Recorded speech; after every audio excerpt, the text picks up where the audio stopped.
ఏపుగా పెరుగుతున్న పంట పొలాలపై ఇతరుల దృష్టి పడకుండా రైతులు వివిధ రకాల ఫ్లెక్సీలు ఏర్పాటు చేస్తూ ఉంటారు. ఖమ్మం జిల్లాకు చెందిన సురేష్ అనే రైతు 2 ఎకరాల్లో మిరప పంట సాగు చేశారు. ఈ పంట పొలం ప్రధాన రహదారి పక్కనే ఉండడంతో తన మిరప పంటపై ఇతరుల దృష్టి పడకుండా పలు రకాల ఫ్లెక్సీలు ఏర్పాటు చేశాడు సురేష్.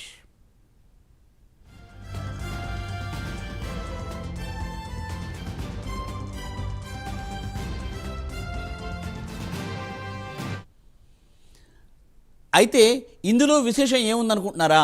అయితే అందులోనే ఉందండోయ్. ఇందులోని ఓ ఫ్లెక్సీలో రైతుల ఆవేదన కనిపిస్తోంది. ఫ్లెక్సీలో అప్పు చేసి వ్యవసాయం చేస్తున్న నన్ను చూసి ఏడవకురా అనే అక్షరాలతో పాటుగా యువత మెలుకో, రైతన్నను ఆదుకో అనే నినాదంతో ఏర్పాట్లు చేశాడు. దారిన వెళ్లే ప్రయాణికులు రైతు ఏర్పాటు చేసిన ఈ ఫ్లెక్సీని ఆసక్తిగా గమనిస్తున్నారు.